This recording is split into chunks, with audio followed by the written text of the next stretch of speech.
You are listening to the Jobbers Court Podcast, a podcast for wrestling fans old and new.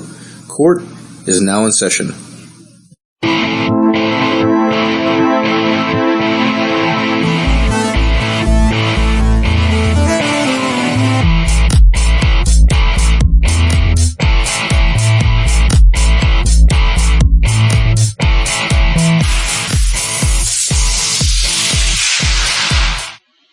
Hello and welcome to episode 13. That's technically episode 15 because we didn't label our WrestleMania stuff of Jobbers Court. Like always, I'm Rasquatch, King of Jobbers Court, here with my two courtsmen, if you will, the Knights of the Round Table, which I've promoted you to Knights finally after 13 episodes. Cedric, about time. Yeah, the wise old owl of wrestling, or WOW. And, the man of 1,004 nicknames. What are you going by today? Alright, well since we're, gonna be taking a little more of a hardcore turn later on in this episode, I'm gonna go, with the King of Haukstream. King of Haukstream? That's right. Okay, sounds good. Otherwise you would have been like Cactus Jack or something. Who knows? Alright. Hauksaw Jim Duggan. Hauksaw Jim Duggan. Ho, USA! Well, in addition to the two gentlemen we almost always have, Cedric was able to get us a special guest today. So, Cedric, tell us about our guest.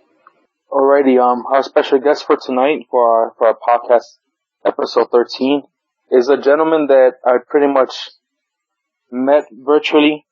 I've been following a lot of EWrestlingNews.com, and every single time I would read most of the comments on the articles, I would always get so upset at not much common sense with the comments. But there was a handful of folks that stood out, and definitely he stood out as one of the ones that definitely had an understanding and a common sense knowledge and approach to the business. So I went ahead, send out a message, hey, would you like to join us? He said yes, and I'm really happy to say that we have Bert Hart with us tonight. How's it going? Hello, gentlemen. Thanks for having me. All right, Bert Hart, if that's really your real name, tell us about yourself.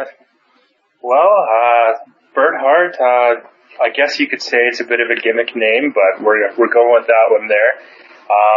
I'm from Bizarro Land, as we know in the wrestling world, so I'm a damn dirty Canadian.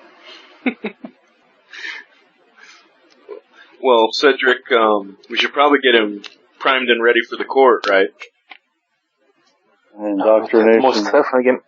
Give me 1 second. First of all, I gotta do a disclaimer just in case hopefully we didn't lose nobody on our last episode when I said we're gonna kill a virgin. No, we did not. So, no virgins were hurt during this podcast. Totally kayfabe. Yeah, or none of the podcasts, just in case we have to say things like this, because that's the kind of world we live in. But, having said that, let's get into character and my presence of the regal one. What the? That was pretty good. Well, welcome to Jobbers Court. You've officially been indoctrinated, and you are welcome to join the round table. Well, that was an honor. Thank you. That was something. Oh, yeah. I don't know what. It was something. That's normally what they all say. I don't know what that was, but it was something. Well, should I accuse another? I swear, Cedric, you're like one of the druids, and you come out with the Undertaker. It'd be pretty good. All right, Bert. This is a question that we've pretty much it's become a tradition that we ask our first time guest to the show, and it's simple. What moment or wrestler got you interested as a fan of wrestling? What was that? What is that you remember? It could literally be anything, but how long ago and when did you become truly a fan of wrestling? Well, with that, I mean, I grew up watching WWF when I was younger. I mean, a lot of the kids on my street, we'd all get together and we'd watch, like the Saturday night programs, things like that. The first wrestler, though, that I really admired was actually the one that inspired my takeoff of my gimmick name, Bret Hart, of course, because he's a fellow Canadian, and I've always admired his style of wrestling, and I've really enjoyed it. I mean, he and Chris Benoit were two of my favorite wrestlers of all time, along with Chris Jericho, I guess, but yeah, that was kind of it. I fell off for a little while there in the mid-90s, but I picked up again during the Attitude Era, and since then I've just been watching consistently and moved on, not just from WWF, but to everything else I could sink my teeth into, really. I just love professional wrestling. See, I knew I liked this guy. Another Bret Hart fan. That's right. Yeah, King Vasquez is a huge Bret Hart fan, and right. And I think deep down inside, I think most fans are, even the ones that claim to hate him. I think we all who could not fall in love with his technical wrestling. Bret Hart is the only wrestler that gets higher than a 4 out of 10. That's it. I mean, say what you want about his attitude and how people complain that he's still bitter, blah, blah, blah, kind of stuff. I mean, you can't really deny his skill and his ability and what he's done for the business. So it's one of those things you can't help but respect the guy. Yeah, absolutely. I always just appreciated the realism that he brought, even at a time when it didn't have to look real because they'd already said it wasn't. He still took the time to make sure that everything looked good. So I always appreciated that. Exactly. I always like it when everything a guy does has a purpose, and that's another thing I admire about him. Cool. Mm-hmm. That definitely seems to be the one thing some of the younger wrestlers that we've had on our show, when we ask them like why they wrestle and why do they wrestle the way they do, they always mention that the one thing that trainers always put out in their minds was any move that you do, make sure that is the best move, is the one move that other fans are gonna leave thinking about. And that's the one thing I always thought about Bret Hart. You know, he took the time to learn the business and make it look good. And we've seen a few wrestlers that even though they've gone to kind of legendary status, if you will, it doesn't seem like they're taking the time to learn that side of the business, which is the in-ring performance. So how not to appreciate that? Well, not to stay too long on the topic of Bret Hart, but I watched Wrestling with Shadows again. I hadn't seen it in a long time. And the description that he gives of walking into his house and hearing the screams coming out of the basement, you know, that type of stuff where his dad was down there stretching guys, training guys. It just, to me, always made me appreciate where he came from more, and all those guys that trained in the dungeon really made me appreciate those guys, because obviously they were trained on how to hurt people. They were trained on how to protect yourself, like, legitimately. So, always had a lot of respect for those guys. Amen. Absolutely. Now, on to better things. You got anything else for Bert before we get started? It's definitely. I have a question, and truly take it for what it is, you know, because I'm going to respectfully ask this. And I've been a fan of your comments. I've always admired you take the time to type not a one sentence. You've had one sentence responses, but for the most part, when it's a topic that you feel passionate about, you've taken the time to explain yourself in more than one occasion. To be honest, where does that passion come from? Where does that passion and that knowledge, that understanding that you have towards the business, where does that come from? I think it's just a mixture of things, to be honest. I mean, like I said before, I really love the wrestling business in general, but I'm an English student by heart as well, so I've done a lot of writing myself. So it's a matter of understanding not only how to tell a story in the ring, but outside as well. So I appreciate when situations are told logically. Like, for example, storylines, it doesn't matter if they're kind of absurd or kind of wacky, as long as things make sense within the situation. So that's why I get kind of passionate sometimes when I'm typing about these angles and things going on that I think are ridiculous, but at least I try and explain myself of why I've arrived at this conclusion logically, and it's not just a matter of it sucks and this. It's more like, well, here's why, because I'm just presenting my opinion. I recognize everyone has their own opinion, and I appreciate it. I just like it when someone takes the time to explain why they feel that way. Do you think some of the... I'm sorry, go ahead. Oh, no, I was just going to say, I think that's the worst thing on a lot of the sites are just people regurgitating the same things over and over again, and nobody really even puts any thought into anything anymore. Sometimes I even get tired of trolling people because it's just not fun anymore because they just regurgitate the same stuff over and over again. So Yeah.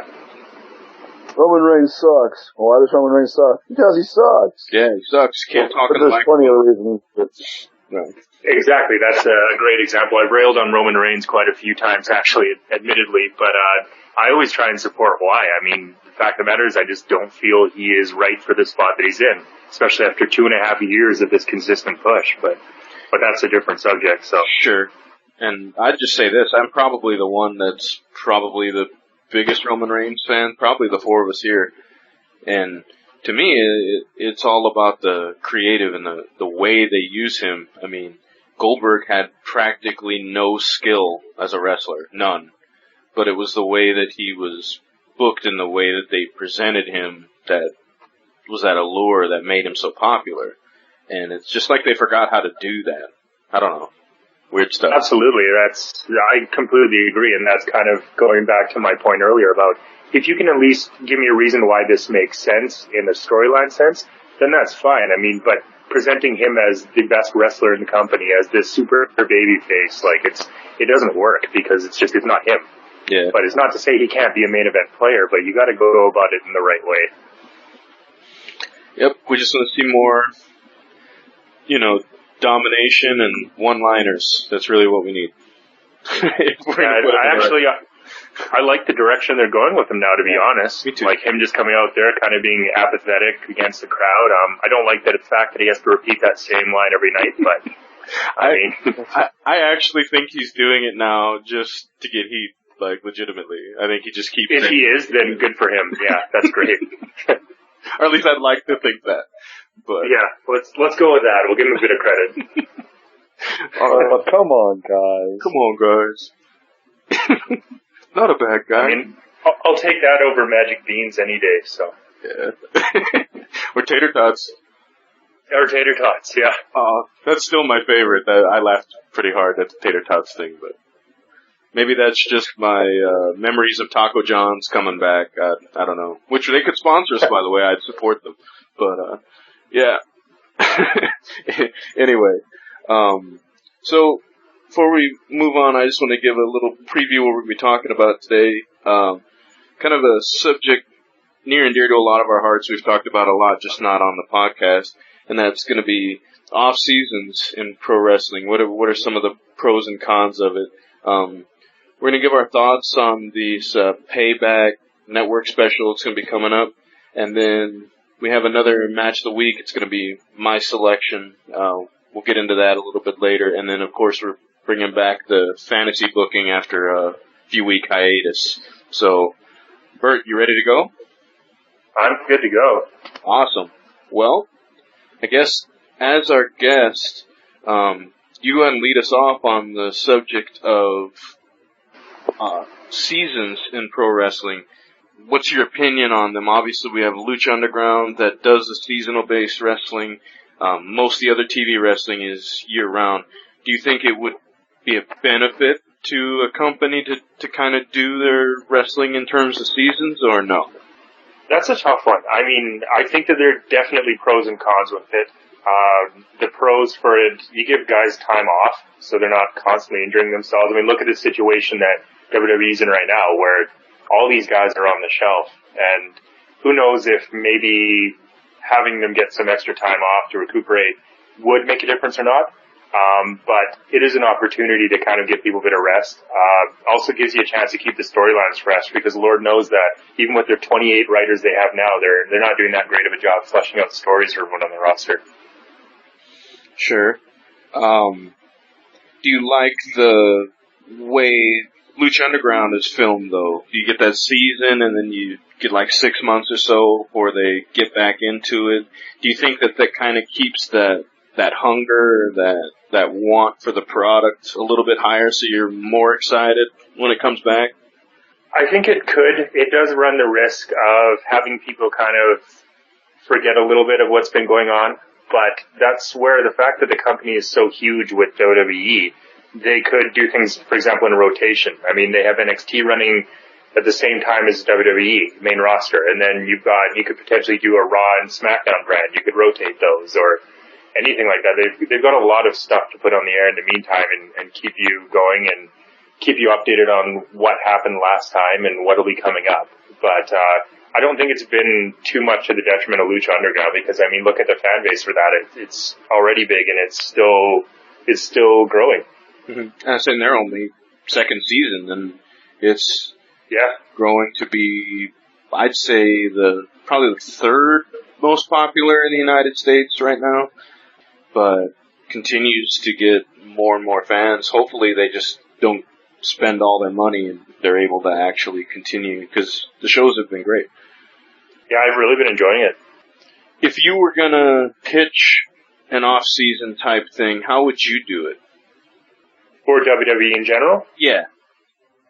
I would probably structure the way I'm saying is, I would probably do main roster as part of one season, and then the following season air NXT, because people are really loving NXT lately, and for good reason. So that still gives you WWE programming on TV regularly.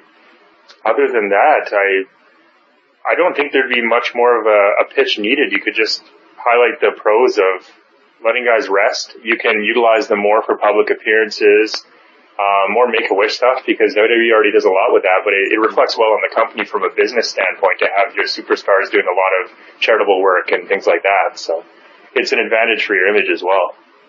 Yeah, absolutely. And I think that the other guys will agree that wrestlers work too much, like especially the ones in the WWE, and that's a lot of days they're working. There are guys in the indie circuit though that will wrestle 2-3 times a day, you know, but then they wrestle once a week, but they'll wrestle 3 matches. So kind of, you know, depends on the situation, but for the most part, these elite athletes are having to travel, perform, and do that, you know, so many days a year. Cedric, what do you think about off seasons in wrestling? Before I answer that, I was just going to say that I have one last question I was going to ask you, Bert, but I really think that with your response, you kind of answered it for myself and for all of our listeners.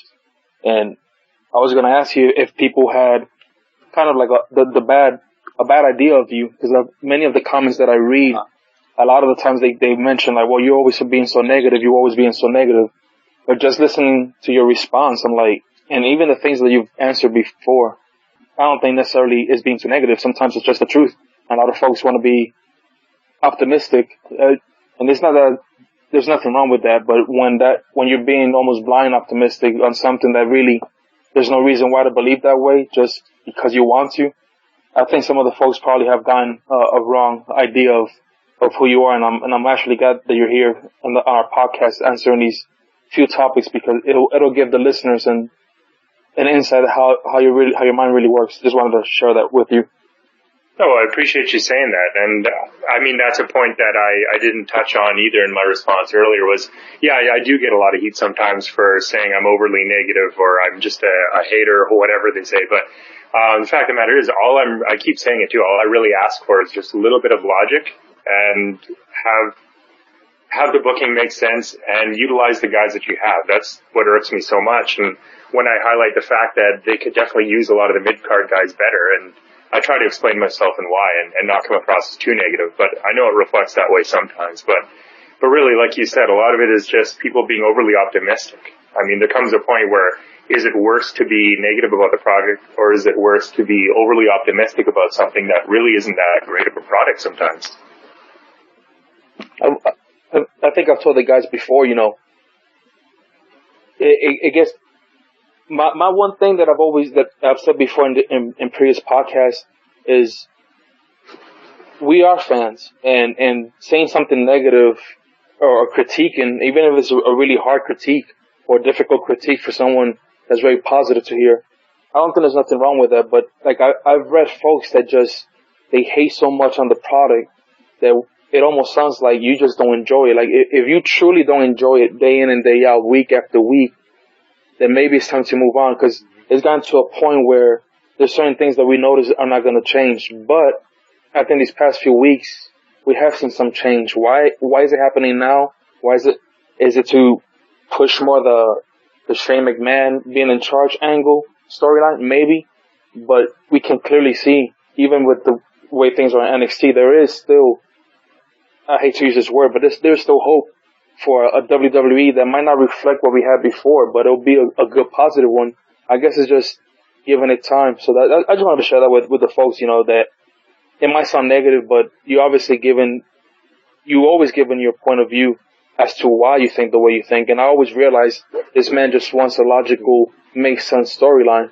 And I'm glad that you're here to be able to just share with the folks, hey, this is who I am, So. Yeah, well, thanks for having me on. I mean, at the heart of it, I'm a huge fan of professional wrestling in all forms. So it comes from a place of passion, really. And that's definitely that. I never doubted that reading or listening to you now on our podcast. But going back to the question on the off and on season, there's really not much more to add if you agree with what Bert said, and I do. Definitely. With all the injuries that some of their top players sustained, and even just as early as Bray Wyatt not too long ago in this tour that we're having overseas, I definitely think that on and off season would help. Not just completely shut it off a la Lucha Underground, because yes, definitely not. We all know that not everybody who pays their hard-earned money either for a seat or for the app are as hardcore fans as we are. So I can see a few folks probably disappearing if they don't continue to get from WWE or just going to another company and just forgetting in general WWE. So definitely I agree. Using your mid-card wrestlers some way, somehow putting in NXT to fill in during the time that they're on a break, at least the top stars. We've all been hearing the rumors for quite a few already of a potential brand split. So anything that will keep the company going, the brand going, but definitely give rest to some of the wrestlers, that definitely is a welcome. I'm pretty sure they will welcome it. They're still getting paid because they're under contract, but definitely their bodies can heal better. They can definitely, those that have family can definitely spend more time with their families. We've read so many times from the older generation of wrestlers how, divorces and stuff like that was such a big thing. So definitely having a strong family unity would definitely be benefit from some time off. So I don't see how it would hurt, and I don't see with everything that's happened how someone could actually be against it. If I could just touch upon a point before we just lose the train of thought there. I do agree in what you're saying, where you do run the risk of people being turned off by the fact that they have to wait to see it again. Maybe some people drop off. But then the question does beg is, what's worse, having people tune in to a product that's always kind of the same thing, repetitious, kind of stale, or every time they watch it for 6 months at a time, it's always awesome, and then they have a little bit of a break, then come back to another awesome product. So I'm not certain what would turn people off more, is if it's a bit of a break, or if every time they tune in, it's kind of retreading the same ground and a bit stale. No, I definitely agree with you. Some of the storylines have been almost repetition. I know Rasquatch is really good at pointing out so many years ago this was used before, and they didn't even change anything. So definitely keeping it fresh, keeping it new, even if something looks similar, but at least change a few variables. That way it doesn't completely look similar. Yeah, I definitely agree. It should. If what you're seeing every single time you come back after a few months break intrigues you and it's interesting, it's just a good start from the first episode, I don't see why folks would not want a break. Speaking to that, I don't even care if it is the same. I appreciate when they use something from like 1991 that I remember. And I'm like, oh yeah, that's just like this Flair Savage angle that they had back in, whatever year. I appreciate stuff like that. And to newer wrestling fans, that's fresh and it's brand new. And to me, as an old school wrestling fan, I appreciate the homage to it when they come back to storylines like that. So there's really no homage to something when you kind of feel that it happened 6 months ago or even a year ago. Uh-huh. I love the way you're saying it when you see today's wrestlers paying tribute to those that paved the way. Definitely, I agree with you 100%. If somebody wants to come up with a freaking cobra and get bit, and Mauro Ranallo yell, I don't think that cobra's been devenomized. Look, I think I would laugh, and I would think of you, and I would think of the situation. But if we're gonna recycle something that was done a few months ago, or something that you just saw another company just do, because trust me, there were a few times that I got a little bit upset watching TNA, and then a week or two later, I'm like, holy crap, this is the same thing I'm watching TNA, and WWE's doing it. They're not even tweaking it. It's almost the same exact thing, but yet you're the number one brand, but you're stealing, I guess I don't want to use that word, but let's use it. We're stealing an idea that just ran in the so-called, second grade company, the one that's not to your level. But I agree with you. If you want to share something for the newer fans that happened 20, 25 years, us older guys will be like, that's cool. For them, it's brand new. So I agree with you, Wrath. And I think you have a good point with that too, Wrath, where it's, a retread isn't always necessarily a bad thing because, like you said, it pays homage and it allows people to kind of experience what we did in a newer way. But the important thing too to make sure you have are the right players for that situation. For example, not to bash Roman Reigns again, but having Roman Reigns versus Triple H as the new Austin versus McMahon isn't exactly the best idea. You need the guys who can make it work. Yeah, because Triple H is a great in-ring performer. Vince McMahon wasn't.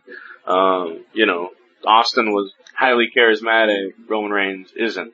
So, yeah, I mean, you're basically hamstringing yourself by trying to sell that exact same thing. To me, I like when they fit a guy into a position and it reminds me of something from back in the day. Like, that's why I was so excited about the Ascension. Because I could look at those guys and go, oh, cool, it's kind of a little throwback to Demolition. And then they kind of buried them. And oh, God, the Ascension. And so now, one's suspended now, so the other one moved to the Social Outcasts. And now it's just like, oh, boo. But, I like when you can look at someone and go, man, they really remind me of this guy, because then it automatically gives me a positive outlook on that person. Because then I can say, yeah, they were like Ambrose, for instance.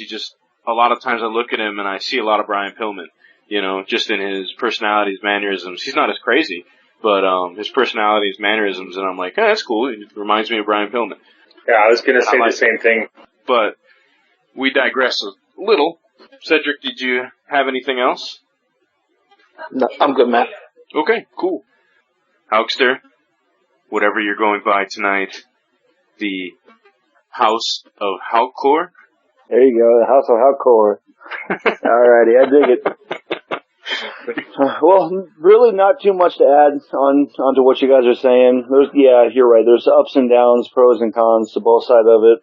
The upside, guys get time off to spend with their families, time off to recover, not working as difficult of a schedule.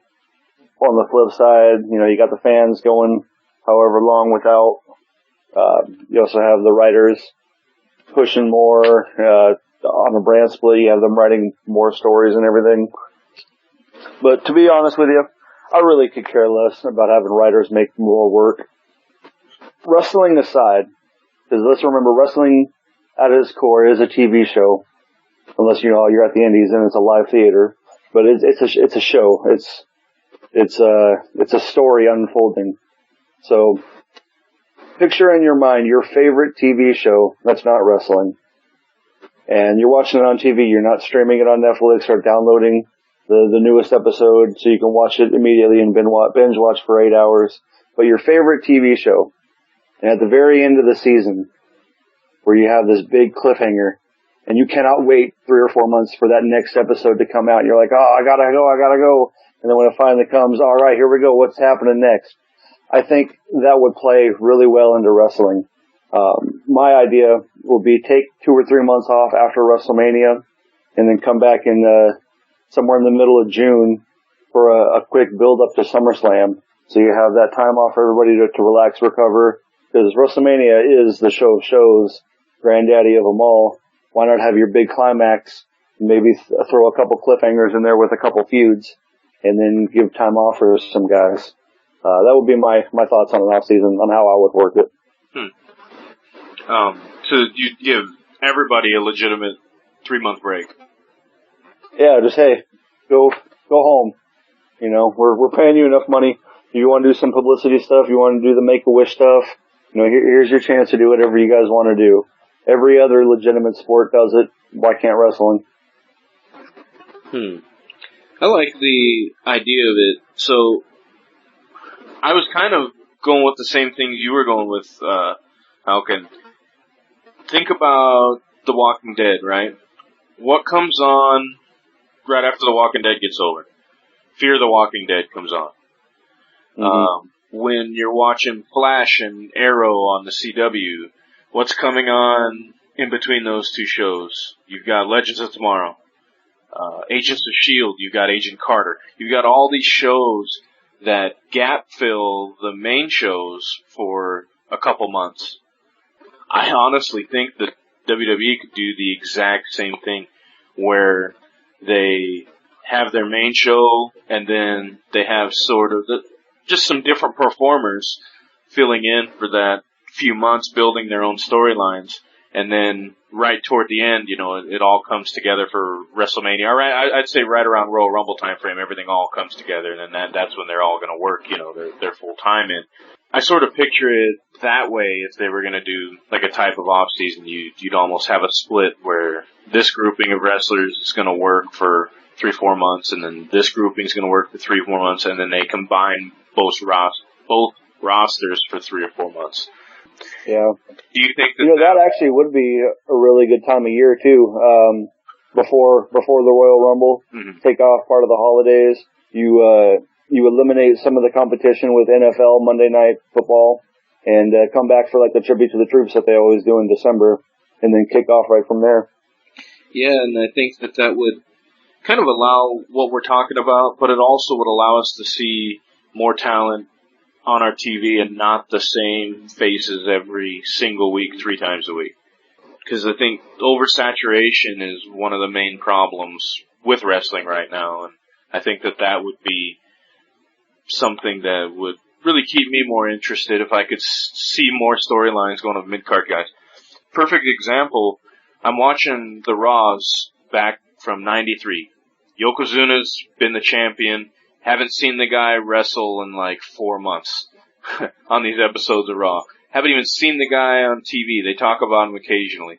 But does it bother me that the champion's not wrestling every night, that I don't see him on TV? No, because they still talk about him, and they talk about his last match and who's kind of working to go up against him. But most of the storylines are for mid-card guys. And to me, I'm like, well, that's kind of the way you build wrestling. Your top stars should already be stars. The rest of the guys are the ones that really need to work their way up and challenge those stars. But I don't know what your guys' opinion on that is, but if I was going to suggest an off season, that's what I would have to do. I'd have your main stars there, sort of pushing storylines. Then they take some time off, do some TV and stuff, but not wrestle. And then you have another grouping of guys, your upper mid card, mixing with your mid card guys to build stories, and then just kind of bring it all together at the end of the year. There you go. Instead of kayfabe an injury, or like, because obviously there's real injuries, but sometimes where a guy's written off due to injury, just have them take time off. Yeah, I'd love to see just vignettes the guys training too. Like the guys in the off season, and they could do like an off season segment where they follow around one of the guys during their off season. What are they up to? Take a few minutes and just follow a wrestler around, and hey, what's going on with this guy? And whatever they're going to do based on their gimmick, Kind of get it. I think that would definitely feed into kind of some of the stuff they've been doing on the network, as far as like the Breaking Ground and some of those other shows like that. Yeah, and I mean, especially with Breaking Ground, where they really break all kayfabe and just don't care about it. Why not just let us into the lives of the guys when they're on the off season then too? Just like we would a real actor. I dig it. Okay. Well, anybody else got any takeaways on the off season? Any agreements, disagreements, any differences you guys might have? I completely agree with everything you were just saying there. I really like the idea of even just doing stuff like the breaking ground type things and having vignettes of the guys, like you said, training. Like, I think that's a great idea. And sometimes I think the only con in their mind really is the fact that they'll lose their claim to being the longest running weekly episodic television show that they love to say so much. So, well, it's still Monday Night Raw, and that's how I look at it. I'm like, you just got different talent on it for that period of time. It's still going to be Raw. Yeah. It's just going to be, they could call it, because even back in the day, they had Raw's War, and then you had the War Zone. They were two separate shows, but they came on back to back. That's a good point. But they all still count as Monday Night Raw, so you could, whatever you want to call it, Raw is whatever, for this season, and then the other one's just Monday Night Raw, whatever, they can just switch it up like that. It's still the same show. I think the hardest part would be still running 6 hours of programming with half a roster while the other half is sort of off resting. I think that would be the biggest con in my mind. Yeah. So instead of raw, it'd be medium rare. Medium rare. But they have so much talent, man. They have so much talent, and they're still continuing to scout, and they're continuing to employ so many new indie wrestlers and stuff. So they have the talent, I think, to be able to do what you're saying. Definitely. If it was less folks, then maybe it'll be difficult. But they just have so much talent. Yeah. That they can do it if they wanted to. The other thing I heard, the roster is completely bloated. Yeah, very much so. In fact, I think probably too much so. They got so many people they can't even use half of them. You get a lot of guys getting paid to do nothing, literally. It's kind of like a third string quarterback, like holding a clipboard. You're just kind of waiting for that call, but otherwise you go to practice every day. You show up in the building, but you don't play ever, but you still get paid. We want Sandow. We want Sandow. Everybody does. You can keep chanting, but I don't think it'll happen.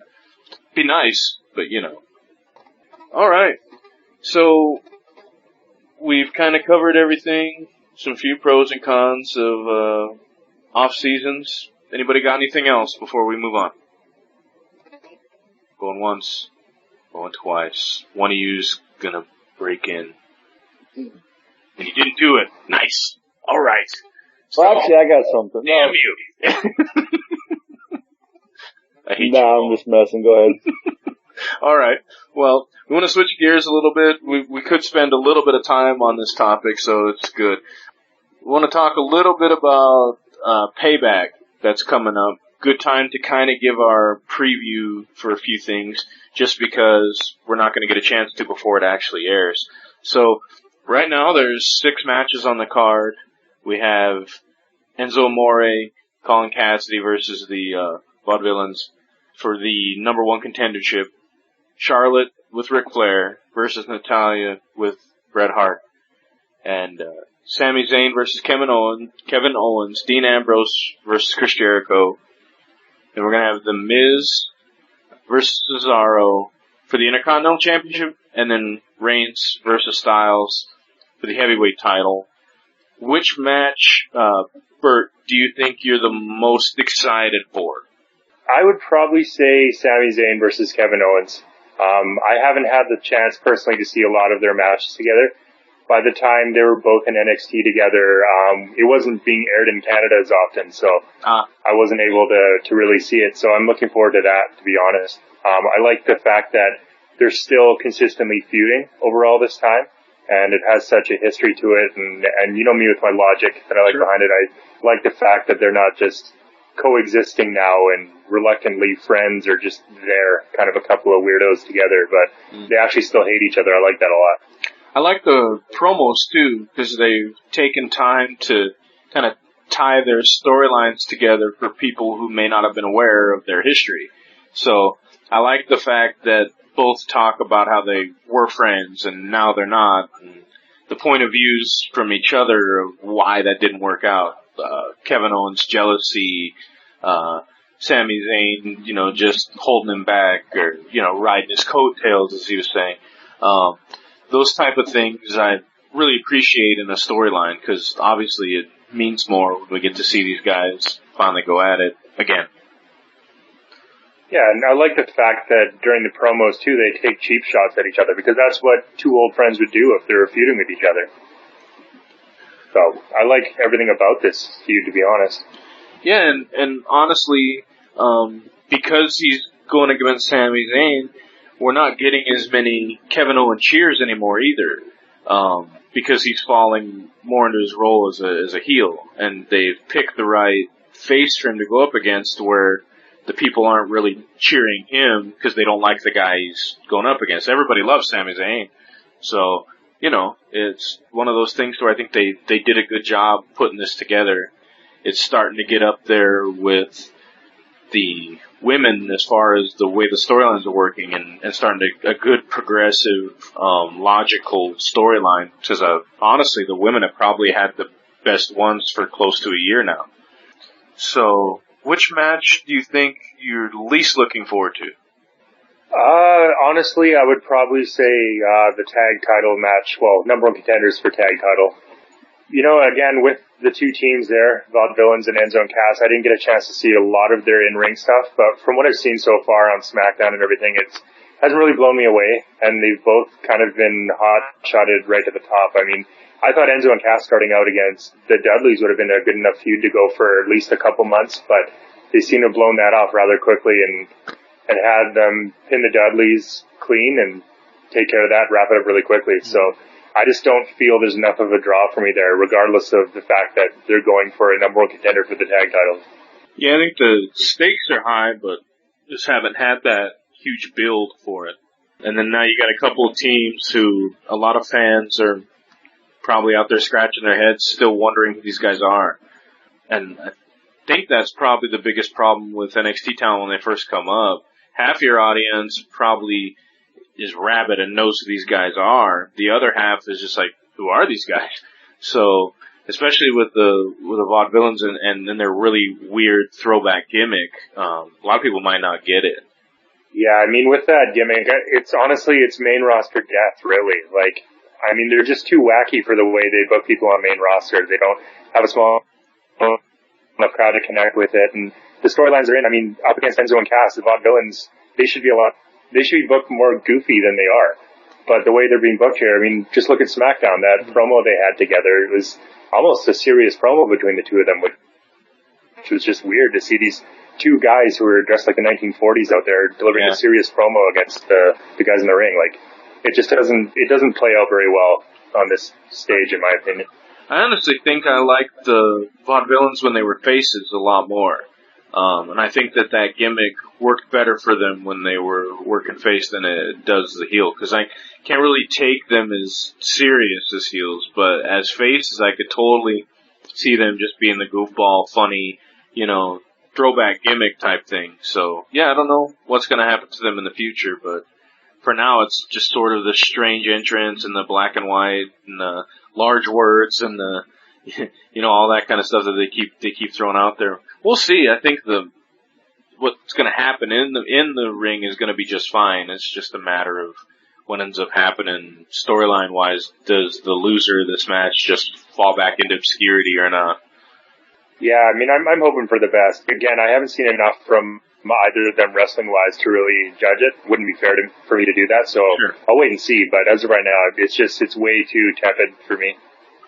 All right, well, Cedric, how about you? What match are you looking forward to most? I think Sami Zayn versus Kevin Owens is going to be the match of the night. That's definitely the one to look forward to. It, for all the reasons that Bert mentioned and yourself, they've definitely given them a history.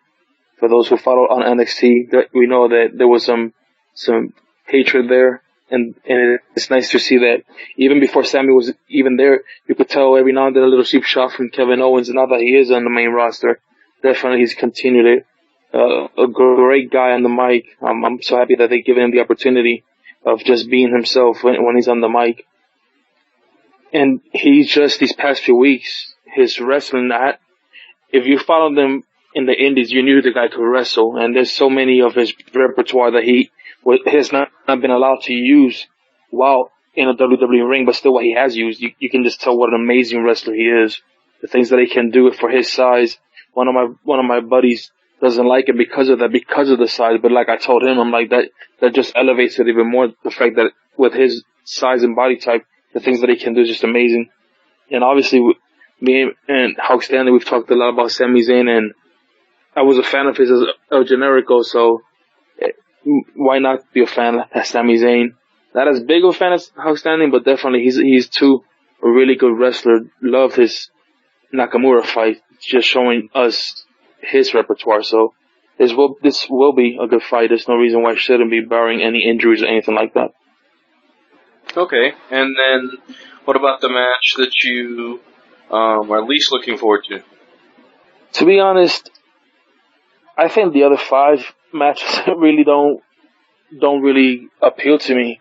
The Enzo and Cass versus the Bob Villains, not really a big fan of Enzo and Cass as a lot of folks are. So that one, I think the way they've been shot up so quickly kind of takes away from me even liking them even more. Charlotte versus Natty, I think they should be the second best match of the night. Definitely the ladies have been definitely putting up really good matches. Charlotte, Sasha, Becky Lynch, and Natty is a veteran. She's a pro. We know her background with the Hart Dungeon, so we know she's gonna put up a really good match. But I just think that the 3 championship matches, I think the probabilities of there being a title change are really slim. So I think that's why I'm really not looking too forward to them as much as I am with Zayn and Owens, where there's nothing there. There's no championship on the line, but we know it's a feud that's going to last for a while. No matter who wins in this match, it's not going to be the last of it. So, okay, yeah, I could see that. I'll disagree with you a little bit, but I'll do that in a minute after we get Outstanding's opinion. How about you? What is your match you're most excited for? Well, the match I'm most excited for, and for the same reasons y'all have already said it, is going to be the Kevin Owens, Sami Zayn. I want to touch on just about every match just a little bit, but the one thing I really want to say about Kevin Owens and Sami Zayn is that this feud is not going to go away anytime soon. And I really hope that throughout their careers, that something stays parallel with these two throughout the rest of the career. I'm a big fan of Sami Zayn. I'm a big fan of Kevin Owens. I think those two are probably going to be one of your bigger money makers down the road. That's all I'm going to say about that. I think it's going to be a great match. As far as the tag team match, it is pretty soon for both of teams to be going for the number 1 contendership for the titles. However, we've been saying for quite a few months now how dull and blah the tag team division has been getting. Mm-hmm. So I'm glad to see some new and fresh faces being interjected in there. As far as the Vaudevillains as heels, it is kind of hard to take them serious with the whole throwback and manly thing. If they were about 40, 50 pounds bigger, I think they would be taken a lot more serious, with especially the way that they've been talking. Because those promos that they gave last week were pretty spot on, and I really enjoyed it. I think we're going to have a good match, but I understand where you guys are coming from. I'm kind of in the same boat. As far as the Charlotte and Natty match, I think this is going to be an awesome match, especially with Bret Hart there at ringside. I'm going to throw a quick prediction out here and say Bret Hart prevents Ric Flair from interfering, and we have a title change. Natty wins the women's championship. I'm going to throw that out there right now. As far as the Roman Reigns and AJ Styles match, it's kind of a foregone conclusion that Roman Reigns is probably going to retain. Whether that leads to his heel turn or whether that just leaves the crowd, just more reason to hate him as a face. We'll see. Maybe see some more of the Bullet Club. I think that'd be kind of neat. But we'll see what happens there. I think there's definitely some intrigue. As far as the match quality, I think AJ is pretty much going to carry him the whole match. But we'll see how that goes. The match I'm least looking forward to is actually the Jericho versus Dean Ambrose. And not to take anything away from any of them, because they're both fantastic wrestlers. Jericho, probably one of the greatest of all time. So I'm not going to say the greatest, but one of. And then you had Dean Ambrose, who's hot-headed. The fans love him. And he does kind of have that Brian Pillman kind of throwback. But as far as this match, I'm just kind of indifferent to see them wrestle each other. I like kind of where they're going with the show versus show kind of thing. But I don't know, I'm just kind of indifferent on it. Okay. How about Miz and Cesaro? Yeah, I was going to say, what do you think about Miz? Oh, man. I think that match will be fantastic. I actually really like The Miz as a heel. When he was World Heavyweight Champion, he was that guy on MTV, and now he's wrestling. I thought about him that way for the longest time. And it was, I think about a year ago now, I went and saw him live in Jackson, Mississippi. And once I saw him live, I really, really became a fan of The Miz and his heel work. So I actually really enjoy what he does. But I hope Cesaro wins, even though that would be another quick IC title transfer. And we've talked about it before with title prestige. That would probably hurt the title quite a bit. But I'm ready for Cesaro to get his push. He's been well overdue, and I want to see him reign for a while. If I could say a quick comment, I think that's where the prestige would probably, instead of hurting the quick turnaround, just the fact that it goes to a guy that many have wanted to see go over his waist as an individual champion. I think sometimes a title raises the value of a champion, but there's every now and then that one champion that you just want to see him with the belt, and actually might elevate the prestige of the belt definitely, like you said, if his specific reign, Cesaro, that being, is long enough where you can tell, man, this guy's a great champion. Yeah, I just think you got to find the right guy to make the title important. You also need the right booking. Yeah, you do. You're right about that, for sure. You have to make it count. I mean, look at what happened with the U.S. title and John Cena there. I really enjoyed his run as U.S. champ. I thought there were a lot of good matches that came out of it. Yeah. But then he loses it to Del Rio, who then goes on to play pinball with Kalisto over the title, and and now look where it is. It was on the pre-show to WrestleMania, and I don't even think it's not even on Payback, so I don't even know what they're doing with that right now. I just want to say for the record, there's somebody not complaining about John Cena as the United States champion, because there were a lot of people complaining about those matches every week, and I just didn't get it. I thought that he's done such a great job building that title and the prestige of it and making it matter, making it important. And in fact, I think he probably had his best in-ring year of his entire career, hands down. Oh man, it was a great year for Cena. Yeah, absolutely. Okay, well, before I'll go ahead and give my best and worst match, and then what I want to do is go around and I want to see who you guys would book to win if you were in charge. So think about that for just a second. But for me, actually one of the matches I'm looking most forward to, because I haven't really got to see it that much, is the Chris Jericho-Dean Ambrose match. I'm actually kind of excited about that one. I'm curious from a booking perspective if they're going to have Chris Jericho's win streak continue.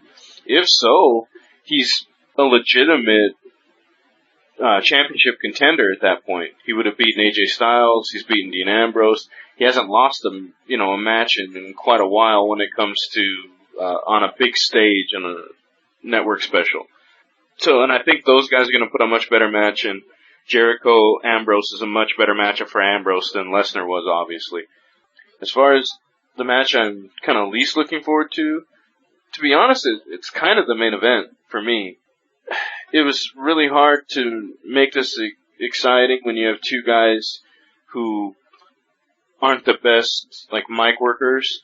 So the match might really surprise me, but I think it might kind of be a shit show with run-ins and interferences, and I just got this feeling with AJ and what's going on with Anderson and Gallows, and then Finn Balor just lost the title yesterday, so what does that mean to his pay-per-view? Because until he lost that title yesterday, I was convinced that Gallows and Anderson were working for Roman Reigns somehow, and that they were going to turn on AJ and help him retain the title. Now I'm not so sure. See y'all on Monday. Yeah. And so that's really what I'm stuck on when it comes to not being that excited. Because I don't think it's going to be one of those decisive, clean wins. It's going to be some kind of run-in, some kind of farce to the end of it. Well, I guess we'll start in reverse order. If I'm booking this, Roman Reigns is going to retain the title, but like I said, I think there's going to be some type of interference. AJ Styles should have won the match. Reigns wins with some type of either interference or he does his heel turn to win. I do think Cesaro will beat The Miz, and he'll become the new Intercontinental Champion. And I think he'll have a nice long title reign after that. I personally I hate to do this, but I would book Chris Jericho to win over Dean Ambrose just based on their performances that they've had. Chris Jericho's leading all the way through WrestleMania, and what he's continued to do as a heel. I think he's done a great job. I think that Sami Zayn, Kevin Owens, I think at this point we're going to have the faces got to win at this point. We have two faces, two heels winning. I think Sami Zayn would be a good option for him to win, but Owens can still look really good in that match, and then it's going to lead to something else down the road. I disagree. I think Charlotte is going to retain in this match. I think Bret Hart's going to keep Ric Flair from interfering, but it's going to be a decisive win for Charlotte to show that she can win on her own and may lead to a Charlotte-Ric Flair split down the road. And then, man, I think that Enzo and Cass are going to win in the tag matchup, and I'm kind of looking forward to some of the microphone verbal sparring between them and New Day down the road. So, what do you guys think? Hawkster? Alrighty, I'm actually going to have the Vaudevillains go over Enzo and Cass because I don't want the Dudley Boy feud to be over yet. I'm going to say the Dudley Boys come in, crash the party, and Enzo and Cass lose, or possibly win by disqualification, but still keep the Dudley Boys in there. I hope they don't just wrap that up and put a bow on it and call it done. Already said I think Natty's going to win. Yeah, honestly, I think Chris Jericho probably keep his role going. Keeping it going. I'm going to pick Cesaro as well, and then I already said it. I'm going with Roman Reigns. Some kind of fluky win, but he's going to retain as well. As far as Kevin Owens, Sami Zayn, I really don't care because this feud is going to keep going either way. I hate 50-50 booking, but with a feud like this, I'm okay with it. So it don't matter to me. Let's just keep it rolling, keep it getting hotter. Yeah, I think as the win is contested, as long as both guys look good, you could watch it over and over again. All right, Cedric, how about you? Alrighty. The Enzo and Cass versus the Vaudevillains. I think I'm going to side with Hawk Standing. I think I'm going to go with the Vaudevillains. Enzo and Cass being faces and New Day really, for what it's worth, that's what they are as well. They're pretty much faces. To have two faces trash talking each other, like one side I think would have to definitely be more heel. I don't think it will be Enzo and Cass, although that would be surprising. That would be really interesting if that was the case. But I do agree with Hawk Standing and like Bert said before, it wouldn't be a bad thing to see the Dudley Boys and Enzo and Cass continue on because the Dudleys are a legendary tag team for what it's worth, and just for the new team that couldn't even get the NXT titles to come in and squash them and just continue forward. It definitely will make for good TV, I think, if them two continue some sort of feud. I think much better than the Usos versus the Dudley Boys, in my opinion. Charlotte versus Natty. I will keep the championship on Charlotte, to be honest. I wouldn't see Natty as champion. What else other than almost like, hey, thanks for what you've meant for us. Here you go, because we know down the road there's such a huge push for Sasha and Becky that it would definitely make more sense to me to continue the feud down the road with Charlotte as the champion, as the women's champion against either Sasha, Becky, or both. So definitely, but I'm pretty sure they're going to put up a good show. Zayn and Owens, Sami Zayn, I will book him to win. Continue to have this Kevin Owens that is complaining about how things haven't been fair, almost Trump-esque, if you want to call it that. Just, it ain't fair. Just continue that feud going.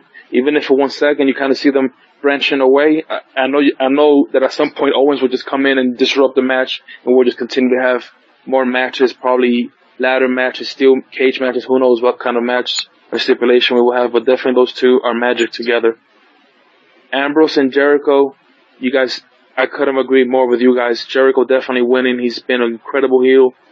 Just to have him lose out of the blue, even when he won against AJ, lost, and then won however the win-loss occurred. If he's on this winning streak, and he's doing such a great work mic-wise, continue on. I really don't see any point for Ambrose just to win out of the blue and then jump to something else. Definitely Jericho winning makes more sense and builds him for even the title itself. Miz versus Cesaro, it's time for Cesaro to have a championship, individual championship and reign. The Cesaro section, his James Bond look, all that just works. My kids love it. I love it. So definitely I can see him. And the Reigns versus AJ, like I mentioned, not a big fan. I'm a huge fan of AJ Styles. Anybody who knows me personally knows that. I think, just like you mentioned, who knows what role the Bullet Club is going to play. And with Finn Balor losing, definitely I could see something where we thinking they're going to be in favor of AJ, but it's just go against him. And it all comes from New Japan Pro Wrestling, who was the first leader of the Bullet Club, and Finn Balor, and then all of a sudden AJ took over. Who knows what magic they can have together. But I definitely hope that at some point AJ Styles carries that title, because I would hate to have seen him come to the WWE and not carry the World Heavyweight title in a actual meaningful run or reign with it. No pun intended for Roman Reigns. And I'm not a big fan of him as a champion, but definitely him winning, like we've mentioned before, there's so much that could happen. Heel turn, continue this road.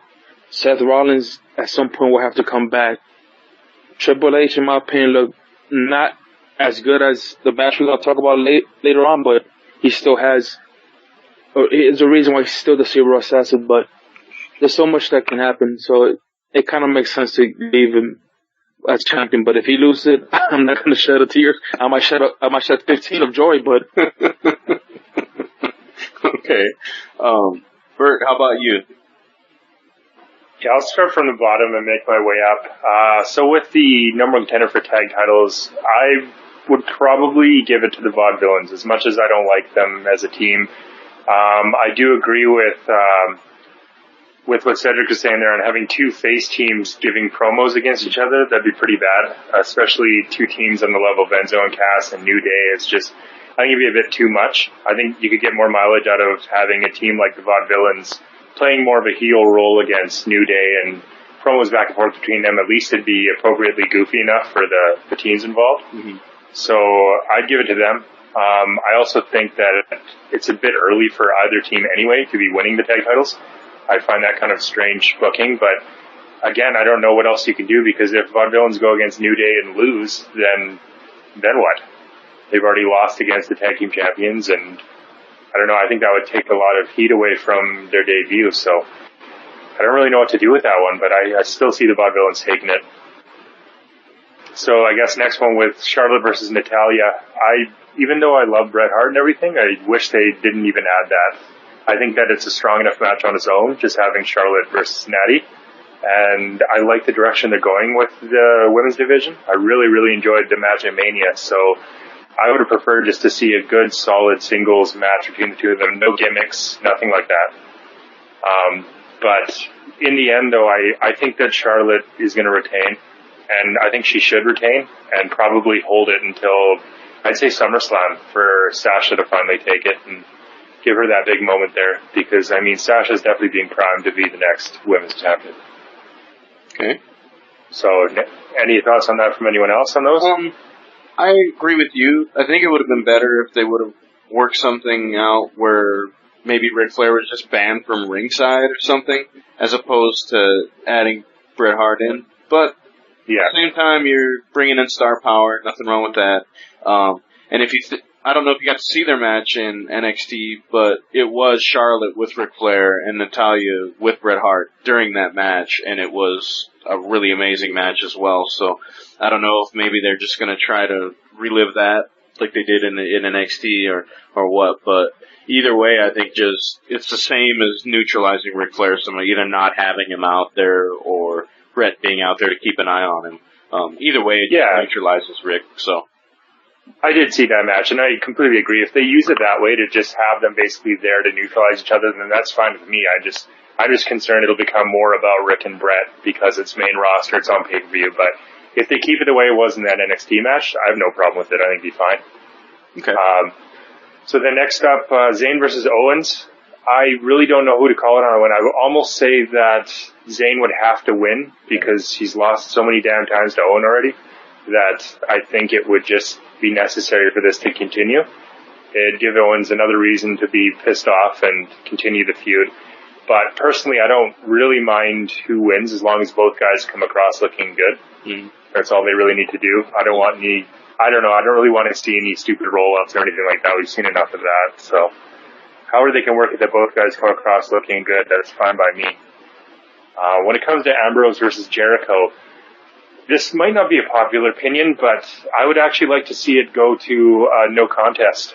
I want to see something like Jericho just lose it and just attack Ambrose, have the ref call a match or hit him with something, because I really like the direction that Jericho's been going lately, where he seems to be becoming more and more unhinged, and it kind of suits well to how Ambrose already is. Mm-hmm. So I think you can get a lot of legs out of this feud, at least for a couple months. And both guys, I like them. I think they're great, so I wouldn't mind seeing them matched up more often. The only other thing is if they're not planning to do a long-term feud between the two of them, then I want to see Ambrose go over because I want him to be built up towards Reigns so we can finally get a proper Reigns versus Ambrose feud. Okay. The only thing I would say is I really like your idea of somehow, having a draw of some kind. I hate double countouts, but with these two guys, I could see a double disqualification and see that work and go over somehow. And I think I love Jericho's almost like get off my lawn, you young whippersnapper type of character that he's turning into. Yeah. I really just have really been enjoying it. I like your idea though too, because I would love to see this again, because it was almost hinted at back at Night of Champions all the way back, 6-7 months ago. It was hinted at, but we never really got to see it. And then now we're finally getting to see it, so it would suck if it's just this one and done. So, yeah, hopefully it continues. Yeah, and that's exactly what I was thinking too. I mean, they whet my appetite at that event because that's when I first saw the glimpse of it, and I thought, hey, this could be a really cool thing, but they never did anything with it. And now that they are, I want to see a bit more. But again, I agree with you. I don't want to see a double count out. I think those are kind of lame. I'd rather see like a proper no contest for some kind of nonsense going on that they need to call the match. I think that would add a lot of heat to it. So I guess moving on, then we'll go to Miz versus Cesaro. Personally, I'm a huge fan of Cesaro, but I think that the Miz should keep the title for a little bit. That, again, might not be popular, but I'm sick of the title bouncing back and forth. And I do personally like Miz as a heel. Yeah. I'm not that crazy about his ring work at all, but him as a character, I can appreciate what he does. And Maurice has been a good addition to it. I do like the whole gimmick he's going with now, where he does a double take on his monologues that he doesn't feel went well. I think it's interesting enough to have him hold the title for a bit. But again, I don't want to see a loss that makes Cesaro look bad, because we've seen enough of those too. So it's a tough one with that. I personally want Cesaro to win it and have a good reign as IC champ, but I think from a logical booking standpoint and to get some mileage out of it, I think you could have Miz go over in this one. Okay, yeah, that's good. I think Maurice has really added that proverbial kind of shot in the arm for Miz. Just having her around and sort of backing him up. And he doesn't even have to hardly say anything. She does it all for him, and I think she's drawing really good heat for him right now. So he's doing a great job. I know what I want to see, and then there's what's probably going to happen, and hopefully, I'm not disappointed at the outcome one way or the other. That's what I'm really so torn by, is because I know how WWE books. I've watched it long enough to get a sense of how things are going to turn out. So it's always tough to know what I want to see, but then to know what they're actually probably going to do is always difficult. So, which leads to the main event. So yeah, with the main event, exactly. That's a perfect little lead in there. So with the way this is, personally, I think that AJ's booking thus far has been just awful. Yeah. I know a lot of people have disagreed with me, but I think they've done such a poor job from the start with him. I mean, that's something we could argue about a lot, but I don't know, even just going back to this feud he had recently with Jericho, where he just looked like such a goof in this feud. Like, you had Jericho coming out, distracting AJ, he gets rolled up and pinned, so AJ comes out the following week to try and do the same thing to Jericho, and Jericho, like a true professional, just ignores AJ and finishes the match and wins it, which makes AJ look like an idiot. And then at Mania, he loses, and then all of a sudden the next night, he's the number one contender, and we're supposed to take that seriously, so I don't think he'd be doing anyone any favors if he defeats Roman, because as much as I don't like Roman in general, I think that he should still have a bit more time with his new role as champ. It would look horrible if he's a 3-time champ already and then soon to win it again for a 4th time in as many years on the roster. And AJ, I don't feel he's been appropriately built up to be a world champion. And I love AJ Styles. I'm a huge fan of his. I loved him in TNA. So this isn't coming from a place that I don't like AJ. I just don't think they've done a very good job with him at all. So if I had to go with how I figure the match is going to go, I think that there's the potential of the Bullet Club coming down. AJ Styles walks over to tell them to get lost or whatever. He turns around, eats a punch from Roman, gets pinned. Or they interfere on his behalf and basically look like they're going to take out Roman, but actually take out AJ. And like we said earlier, have it turn into almost a Balor versus Styles feud. But either way, I see Roman winning it. Man, I can't get this image of like the new Roman Empire with Roman Reigns standing with the Bullet Club guys. That's what's picturing in my head, and it haunts my dreams. That's honestly what I'm seeing, what I have envisioned. Because if you want Roman Reigns to get booed, let all that happen, with AJ Styles. Completely agree. I actually made a... Oh, go ahead. Sorry. No, you finish up. I was just saying, I completely agree with you, Bert, as far as the way AJ's been booked. Like the way he was booked in the Royal Rumble, but if they would have just flipped him and Chris Jericho's roles in the Rumble, it would have been even a lot better. Give him 52 minutes, give Jericho 20 minutes, they both look fine. Losing at Mania, I was shocked he lost that. And then it's almost like they came in and they hit the reset button the night after Mania and just said, okay, we're just gonna reset everything, and we're just gonna have AJ, we're gonna push him because the crowd likes him. I don't have an explanation, so. The redneck rookie, my God. The redneck rookie. Yeah. Oh, man. Yeah, I feel like he never really got his comeuppance with that Jericho feud, and yeah, I completely agree. It is kind of weird. With that possible Balor Club coming in, I think it would be pretty sweet to see, them come in, AJ thinking he's going to help them out and be reluctant to have them help. They take him out. Reigns wins. He's like, all right, thanks for helping me. And then they take him out as well too. And then Bullet Club stands as the dominating force. Yeah, they're not champions. That's an idea I can get behind. Sounds good. Well, I made a joke actually earlier where we're talking about my posting on EWN and stuff, and I made a joke earlier about how Bullet Club comes down and looks like they're going to help out AJ, but then they turn around, beat the tar out of him, Roman pins him, and turns out they're the Roman Empire, and then all Balor does is come and join with AJ, and they become the Phenomenal Demons as a tag team. So, I could see that going, unfortunately. Well, I honestly don't think it would be that bad. You just have 3 big guys, the only thing you'd have to give them is a mouthpiece, and, I don't know who that would be. Enter Seth Rollins. I mean, wow, that'd be alright with me, but I think Seth's gonna come back as a white hot face when he comes back, honestly. Yeah. Triple H returns, yep. Alright, cool. Well, we've got to talk this, we've got our official predictions in, so let's get to some more fun stuff. I have selected the match of the week this week. It is Cactus Jack versus Triple H, the Royal Rumble 2000. This is one of my top 5 matches of all time. I've watched it many, many, many times. Sat down and watched it again today with my kids, and they really enjoyed it. I liked it, even though it was a little bloody for them. But I want to start out before I get my opinions, obviously I really liked it. I want to hear your guys' opinions on this.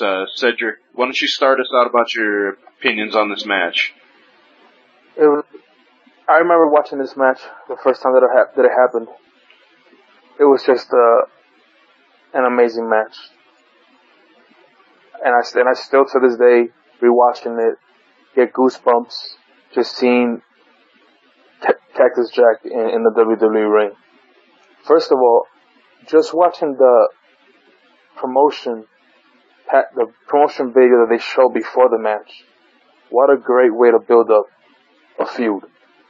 You know, even if you had not seen anything up to that point, it was detailed enough and good enough to show you and let you know what happened to get to this point, which is something I think WWE has forgotten, and I'm glad that they've kind of shown glimpses of it with the ladies. Definitely the Charlotte, Becky, Sasha feud or match had that same feel, that build up, in even the video before the match occurred. So that was one thing that I enjoyed a lot. The match itself, I think Dean Ambrose and Brock Lesnar should have watched this match before they had their street fight, so they could at least see what a street fight actually looks like. You stole my thunder. Because definitely, if Dean Ambrose and Brock Lesnar, if that was I'm Latino, I still stuff. If Dean Ambrose and I'm just joking, guys. By the way, listen to the disclaimer. That's not true. We do not steal stuff because we're Latinos. I love you. You don't lie, cheat, and steal. That's not true. Not. Eddie, yes, I do. Eddie. How about you don't do it just because you're Latino? Definitely. Yeah, okay. That's right. And my name is Eddie. And this was a street fight, you know. And again, it showed why Mick was the legend that he was, and why Triple H was coming up. I think one of the biggest botches was The Rock's attempt to hit Triple H with the chair. He clearly missed. I think after all the beating that Triple H got, I think he was kind of happy about that. But it was a good match. It showed these two gentlemen beating the crap out of themselves. Obviously today, in today's wrestling, we're not going to see that with all the concussions and everything else that has come up with, especially having some of the older ex-wrestlers now suing because of shirt shots and whatnot. But definitely, it was amazing. It lets us know why that era was as good as it was, because of the stuff that they were willing to do and the matches they were putting up. Was I happy with the finale? I'm not gonna lie to you guys. I really wanted Cactus to win. Yeah. I'm not sure if Mick as Cactus Jack ever even saw a championship afterwards. Never. But I definitely when you look at that match as real, not as the choreographed, booked, predetermined that it is, but when you see it, Triple H got such a whooping. And then 2 pedigrees later, he wins. But not even 10 seconds after the second pedigree on top of thumbtacks, here comes Mick, gets up like nothing, brings him back across the ring on the stretch or whatnot. You see Triple H like just way out of it and just hits him a few times more with Barbie. Mm-hmm. So part of me was like, I wish he would have sold more. I'm hurt. And just the way he got up so quickly and did, but then again, it almost shows that kind of Undertaker-esque part of Cactus Jack, if you want to call it that. Yeah. But definitely, if you want to book a great match and you want to elevate your champion, what better match to use as an example than this one? It was a great match. Thank you, because I know it's always. I'm glad you guys enjoy the matches, and we select them. It's like peering into the other person's brain for a little bit when they get to pick the match. Bert, what did you think of this match? Oh, what a great match, honestly. I'm so glad you picked this one. This is one of my favorite matches as well. Yeah, I mean, I saw this one when it first aired as well. It's one of the first pay-per-views that I actually watched with a group of my friends that we were all big fans of the Attitude Era when we started watching pay-per-views together. And this is one of the first ones we saw, and it was so good. I thought that the build for the match was just phenomenal. The fact that on the prior SmackDown we had the return of Cactus Jack.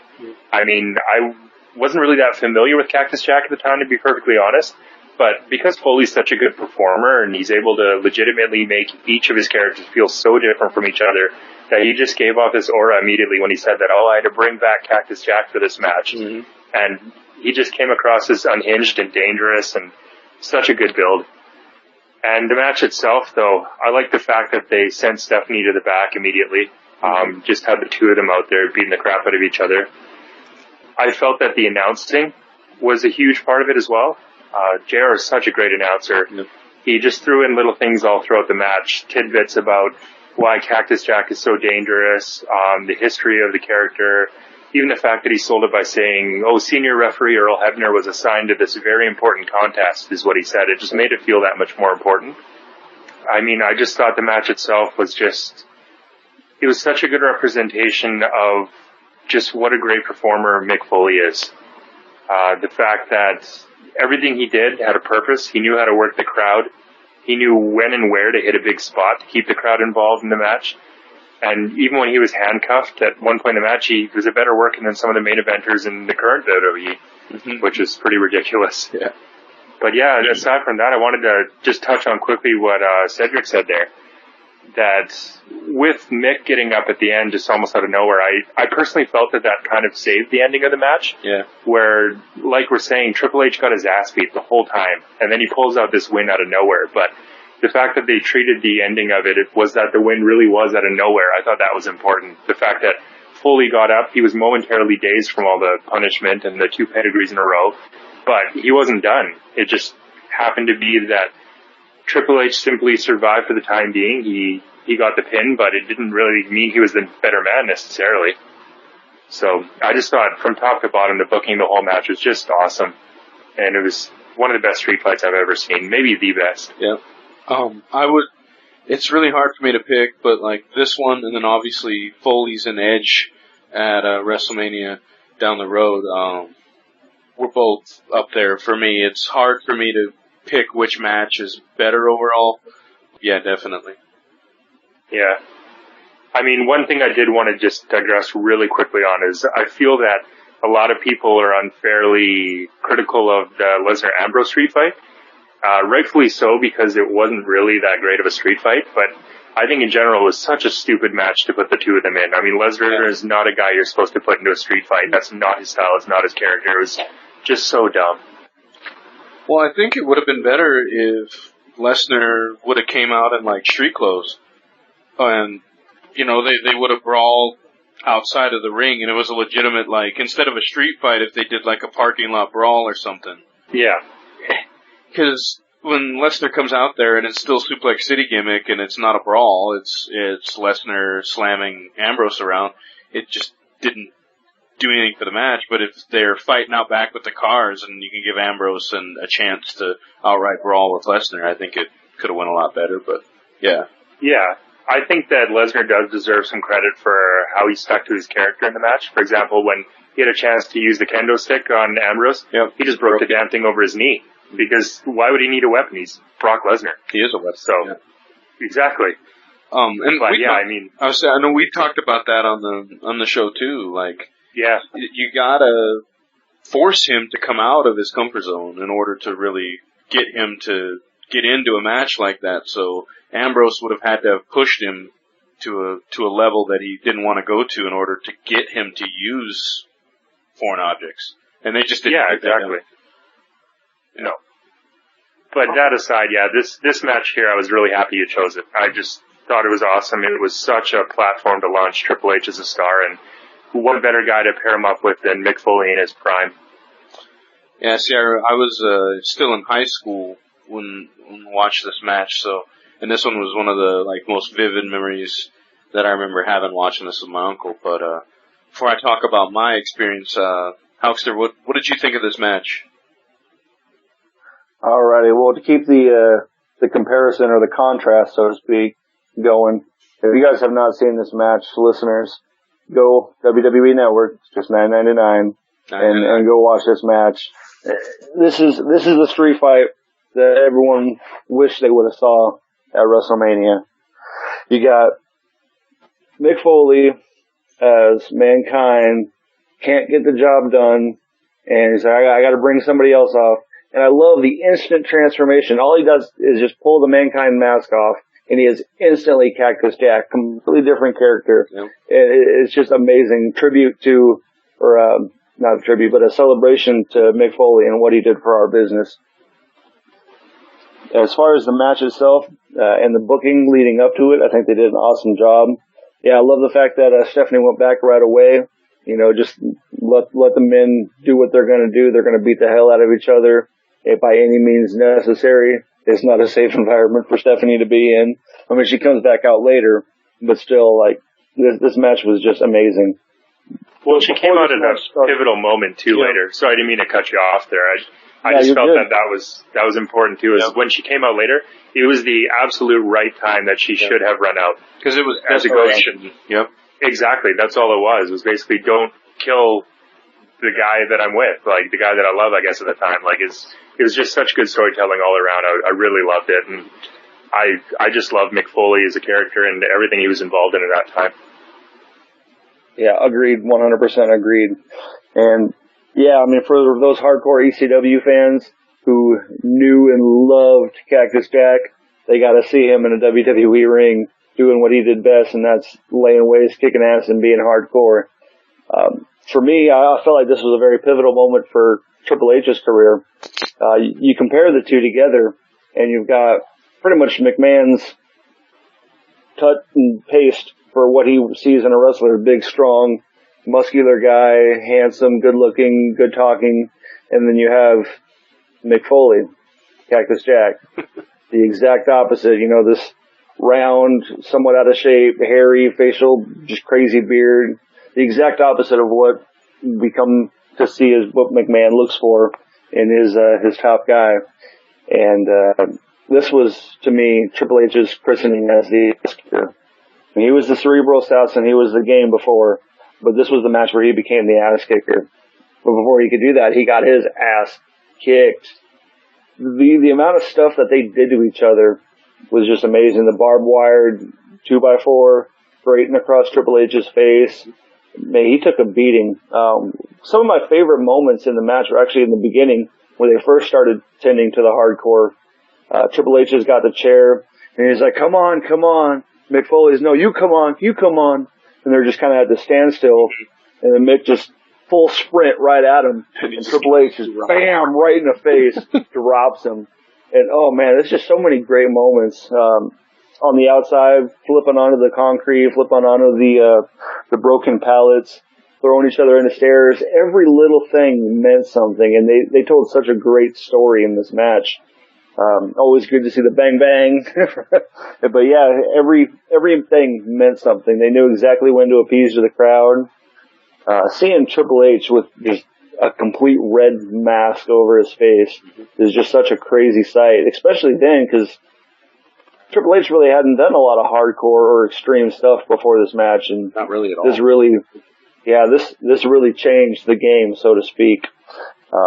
And I was happy with the finish, how they did it. You know, not one to put him down because Triple H was reeling with that second pedigree onto the thumbtacks, and he's even twitching after he delivers it with the pin. Just a great match all the way around. A+. Awesome. Yeah, obviously I like this match because I picked it. I watched it tonight, got goosebumps again watching this match. So like that's really how much it meant to me in general, and the build and everything else they did. So, a few things, talking about the build-up real quick, I won't take too much time. When Mick removes the mask, becomes Mankind into Cactus Jack, Hunter talked about it on Mick Foley's Hard Knocks and Cheap Pops, the video I had on DVD. And he talked about it on there where he could have no-sold that. He could have, like, laughed him out of the building, and then it would have been the whole angle's ruined, done. But instead, he reacts like he's seen a ghost, like he's, you know, just seen this mythical creature come to life. And his facial expression on that sold that entire matchup coming down the road. He knew that there was, you know, no more happy-go-lucky Mankind gonna pull the sock out of my pants, you know, type thing anymore. It wasn't dealing with that guy. He was dealing with Cactus Jack. And so I just really loved that. The match itself, you guys have pretty much already hit all the high points, but for me, what I think it established was Triple H is a tough guy. And that was kind of a knock on him. Like, everybody was more of a pretty boy, you know, he wasn't really that tough guy. He was mean, he was aggressive, but he really didn't take punishment. This match showed that he could hang with anyone in a degree of really taking punishment. And it was almost like a coming out party for him later on down the road, because we'd seen Stone Cold, we'd seen The Rock, like, in situations like this, but we'd never seen Triple H really be able to do that. And this match sort of transformed him and elevated him to the true top guy in the company, because before that it was argumentatively, you know, The Rock or Stone Cold or whatever. I think this one really elevated him to be in that talk and legit show that he deserved to win. Like the ending, actually, because even though Cactus was stunned and he got pedigreed on the thumbtacks and lost, the fact that he was able to get right back up adds to the myth of Cactus Jack. Like, damn, that guy just got pedigreed on thumbtacks, and I don't care if it's scripted or not, I'm not going to get right up off the ground. I might not get up for a week. But Mick pops right up, comes out there, works the rest of the match, and then, you know, his line the next night on Monday Night Raw, I remember, he says, "It's not whether you win or lose, it's how you maim the game." And he made a big joke out of it. And I that was so good. I thought that was the best thing ever when he comes out there and he just had that sly Mick Foley smile when he said it, and the crowd went crazy. And yeah, bang bang. Man, I'll tell you, it's definitely in my top 5 matches I've ever seen, and I love Mick Foley as a performer. In this match especially, I think he just showed that no matter what, he can build and build and build and build and make sure that everything that happens means something in the match. So, thank you guys for taking the time and helping me review this match, and I look forward to seeing what you guys present down the road so I can kind of get a peek into some of the best matches that you guys enjoyed. Any other takeaways from this? Yeah, I'd actually like to add a thing there more to your point about the selling of the reaction, if that's okay with you guys. Oh, sure. I thought that was a great point about how Triple H, just like you said, he made a statement himself about how it's all about how he sold his reaction to basically Cactus Jack returning and everything. It really made a big difference in the match. But I also felt that played into the opening moments of the match itself, where just the look on his face, the way he was selling it with his body language, he looked uneasy out there to be standing in the room with Cactus Jack, and I just felt that really added some weight to the match as well. He just did such a good job conveying like a sense of fear and uneasiness without actually betraying his character of kind of this jerk who's like overconfident and like kind of a dick, but he just sold it so well that it made the match feel that much more important. And Mick's eyes looked so wild when he was coming in the ring. And that initial stare down, and they have Mick from that far shot, and you just look into his eyes, and they're wide open and just like vivid in his expression, and you're like, this guy is crazy. Like, you could just see in his eyes, he looked crazy. And yeah, you're right, Hunter. As he's getting in the ring, he seems hesitant. He seems like he's trying not to be scared, but you could see like deep down there's a little bit of intimidation, and some of that might have just been because they knew what they were about to do to one another. He might have legitimately been nervous. But yeah, I thought that was great on both ends, and this showed that both those guys could perform at any level during any time period in any period in wrestling. Awesome. So we have one last thing to do, guys, and that is going to be bringing back our fantasy booking. We still have a little bit of a tag team tournament. We're still in the opening round. Man, we picked a lot of tag teams.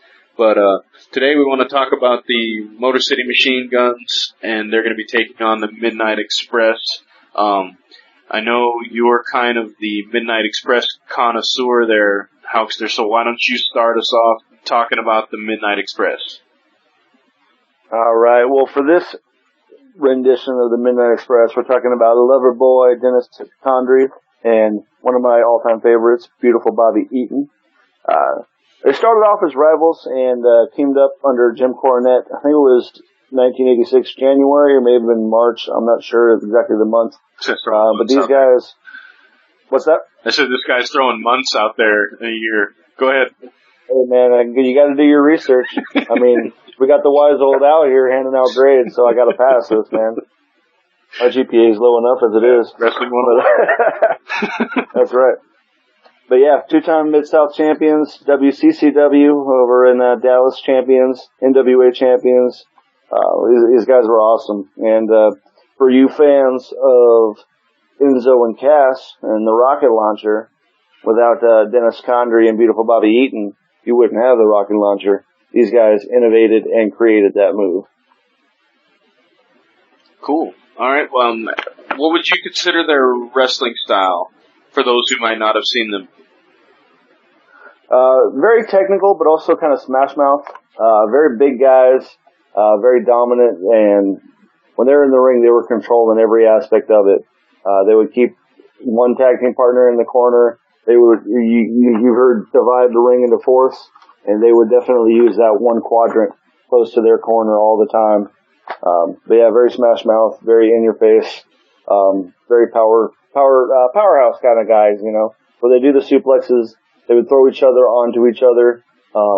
Very, very unique for that time period, especially for bigger guys. Cool. Cedric, what did you think of this tag team? Well, since how Stanley's throwing out numbers and whatnot, rumor has it that out of all the different renditions that we've seen of the Midnight Express, whether the new Midnight Express or tag team or even a stable, whether under Jim Cornette or Paulie Dangerously, this specific team had won over close to 50 championships during their time together. So that only tells you how good they were, how respected they were, regardless of the region they were working on. I think Huckster said it best. It was funny because they come out as these beautiful men, which they were not. Beautiful, Bobby. Continue. You see Loverboy Dennis has a tight bandana to his throat, making him look so manly, almost like the Bob Villains. But Jehovah's gonna tell him something, where the guy would just rip you a new one. You know, I believe it's called an ascot. Yeah, it's an ascot. Okay. Sorry. we're a family-friendly kind of show, so we call it the re-ascot. Anyway. It's what Fred from Scooby-Doo wore. Same thing. Continue. But the thing is, yeah, that is a very important detail, my listeners, that we needed to bring out. It makes all difference in the show. I'm just wanting to picture it. That's all, you know. Vivid. It was a very smash mouth style. Even Beautiful Bobby, who was more technical, I think, than Loverboy Dennis, they were just smash mouth in your face, you know. For that time, the aerial moves that Beautiful Bobby was doing was, compared to today, where you see a smaller guy to be doing those kind of moves, it was amazing to see him as big as he was at 6 feet, close to 233, 235.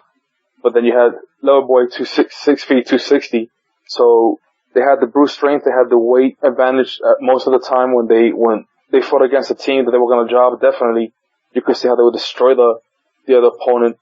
And their main finisher was the rocket launch, if I'm not mistaken, but it was amazing to see Beautiful Bobby do that darn knee to the back of the head from the third rope. Just a killer move.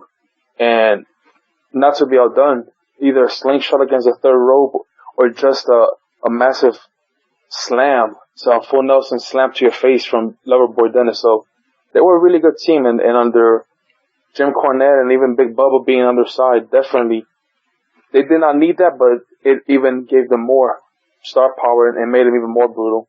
So just a really good tag team. So Bert, from the matches you were able to catch, what did you think of these guys? Yeah, so I mean, they were a bit before my time, and I wasn't too familiar with their work of either guy, really. But I went on YouTube and watched a few other matches, and I really enjoyed it, actually. I mean, they were just a team that worked together. Like, they just worked as partners. Like, it was really good. They had good chemistry. It was great having Cornette in their corner. I thought that he added a lot to that dynamic. Their style, basically, like we've already touched upon, very smash mouth, but somewhat technical. Everything they did was kind of a little rough around the edges, but they really knew how to be a tag team. And the whole thing with isolating the opponents, the way they would attempt to cheat, the way they would just work together in the ring, they were a really good tag team. Yeah, I think for me the most telling thing was that they always had a manager. They always had like someone on the outside helping them out. But what I always really love about tag teams is when, or I guess wrestling gimmicks in general, is when they're not what they seem. So you have Loverboy and Beautiful Bob Eaton, and obviously that's a complete joke. It's to get the fans to boo them right away, because this guy's calling himself Loverboy, and he's definitely not one. I always really appreciate about both these guys, and it always made me laugh anytime I watch them, because I'm like, Beautiful Bob Eaton, huh? Wow, that mullet, that's definitely beautiful. But come on now, it was the 80s. There's some good-looking mullets, but there's some not-so-good-looking mullets, and I would say his counted as a not-so-good-looking mullet, especially since his head was kind of square, so it almost made like a He-Man style anyway. It was, there's quite a bit going on there I could talk about, but maybe I should quit talking about their hair. People are going to think other things. So, as far as them as a tag team, you guys already mentioned it. Great tag wrestlers. As singles competitors, I don't think either of them were really all that fantastic, but they had a chemistry and the ability to work together where they could make it work. Watch them work against guys like the Rock and Roll Express, who they were bigger than. And then I got to watch them work against guys like the Road Warriors, who were much bigger than them. In both cases, though, they were able to use their intelligence, their interference, their just wit and survival ability just to get through those types of matches. So, great tag team. Like I said, I think we've got a matchup with them with the Motor City Machine Guns, and I think that's going to be a pretty good one. Bert, what do you think of the Motor City Machine Guns? I love Motor City Machine Guns. I used to watch a lot of TNA when they were on Spike. Since they moved there, I don't get the channels they're on now, unfortunately. But yeah, at the time when they were around, I mean, I love their feud of Beer Money. I love their feud of Generation Me, Team 3D. It was just all around excellent. I think that both guys are such great wrestlers on their own. And just having them together, and the fact that they have such a history, such chemistry, they're just so good. I don't really know what else to say about them other than they're a team you really need to go to your way to see if you haven't seen them. I just think they work so well together. For those who haven't maybe seen them, I'm sure most people have, but for those who haven't, how would you describe their wrestling style? For their wrestling style, I mean, like I touched upon, they're both so good as standalone wrestlers, like X Division style, kind of a mixture of technical and high flying. They can do a bit of both. But as a team, they just seem so fluid. Every time they do things together in the ring, they almost seem to know what the other one was thinking all the time. And granted, wrestling is scripted and stuff, but a lot of the matches are called on the fly, of course, and they always seem to know where the other guy was, what the other guy was thinking, and what they wanted to do. And they just work so well together. It's like they were one guy working in the ring with two bodies. I don't really know how else to describe it in an effective way, but I just keep coming back to it. It's just they have such good chemistry, and it just everything flowed together. Yeah, we've talked about that before with tag teams, where it's almost like you're wrestling the same guy, but he never gets tired. Because they're constantly in, and you tag the next guy and he wrestles exactly the same, and you tag again and he wrestles exactly the same. So yeah, it's just like a buzzsaw almost. It just keeps spinning and spinning and spinning, you know. That's a great analogy, yeah. And I think that's, I love tag teams like that personally. Okay, so Cedric, Motor City Machine Guns, your thoughts? Just like Bert said, a really good tag team, really fast-paced, a lot of different movesets, just constantly thinking. We mentioned it before on one of our initial podcasts about what makes a good tag team, and we said it on that episode, but it was nice to hear Jim Cornette saying it on the match that I was watching. He mentions that you can have two good wrestlers, put them together, it doesn't mean you can have a good tag team.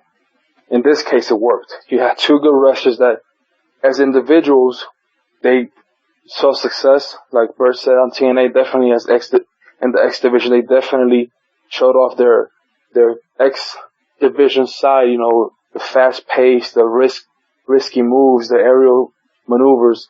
But then you put them together, and they just work. And it speaks volumes of them when you say that even when they were not together and they tagged with other partners, they just make it work. You know, and obviously the other folks with them need to be in the same way, but you can just tell how good of wrestlers they are that singles division or them as tag teams with other folks, they can still work, and that's a testament to them.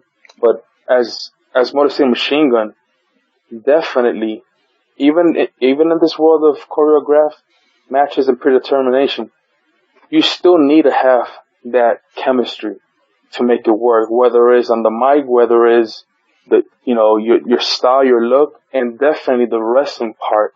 You know, you every now and then when you watch a match, you can tell when they're discussing what's gonna come next or what to do. You barely saw that with these guys. Like even if it was just a look, a wink, a tap in the back or something, they knew what to say without saying any words. So that speaks volumes of them. And great, this is a great tag team. A team that I would say if at this point they're almost veterans, if you want to think of it that way. Just any new tag team that they either put over or even in losing will learn so much from a team like Motor City Machine Gun. Okay, and Huckster? All right. Well, I hate to admit this, but during the mid to late 2000s, kind of took a hiatus from watching wrestling. Kind of had a little falling out, so to speak, with just the product in general, and I really hate that because I feel like I missed out on a lot of really, really great wrestling, especially in TNA, because that's pretty much where these guys were at during that time, and they really made the tag team division. But thank God Al Gore invented the internet, because without the internet, I wouldn't be able to watch all this. Yeah, that's a rib. I know Al Gore didn't invent the internet, but whichever. But yeah, they're not hard to find. YouTube, Daily Motion, you can watch a lot of these guys' matches, and man, Chris Sabin and Alex Shelley really do work well together. You guys said it. It's like fighting the same person almost. As singles, yeah, they were very good. Both had a lot of success X Division and further on TNA, ROH, New Japan. You know, they've got a lot of success as singles. But to me, I was never really a big fan of Chris Sabin as a singles guy. But man alive, I loved him in Motor City Machine Guns. These guys have been champions in just about every company they've wrestled for. Some of their best feuds for me was in ROH during their time against Kevin Steen and El Generico. Beer Money, as you said earlier, Bert. But to me, some of my favorite matches, and probably some of my favorite high-flying tag team matches of all times, would have to be their feud against the American Wolves. Man, they're just excellent, non-stop, very tenacious, just all over the place. I love them. Yeah, so I guess this tag team started out as the Murder City Machine Guns, if I'm not mistaken, in TNA, and then later changed the name to Motor City. That's probably for the best. But as a tag team, you guys touched on most everything. I think my biggest takeaway for them was the usage of tag team moves. We don't see that as much nowadays with the transitions. Like, it might be one or two things, or the guy's got an arm wringer and the other guy tags in and hits him. But they really were able to put together creative usage of double teaming. And I think that that's a lost art in tag team wrestling, and they were very, very good at it. So, alright guys, if we were gonna be deciding who we think would win based on these two teams, Huckster, who would you think should move on in the tournament? Who would you say is the better team? Alright, well, as much and as big of a fan as I am of the Midnight Express, I'm actually going to give this one to the Motor City Machine Guns for two reasons, and we kind of touched on them already. One, their speed, their tenacity. Again, it's like fighting the same guy. Yeah, they may be stronger or smaller, not as strong, but these guys don't know how to win very often, and I think they're going to run circles around them. Another thing to mention too is, yes, Midnight Express does have that hardcore smash mouth, just break you down and beat you senseless kind of style. But these guys are kind of well, let me start over here. They're one of the first tag teams that have really brought in some of that MMA style to the way that they would fight. So I think they could grab and reverse a lot of what the Midnight Express was trying to do to them, and I think they can definitely hold their own. And I'm going to go with the Motor City Machine Guns beating the Midnight Express. A little bit of an upset. All right. Yeah, a little bit. I would agree. Definitely an upset. Cedric, what do you think? I think everything that Outstanding said, but in the reverse. I actually have Midnight Express going over the Motor City Machine Guns.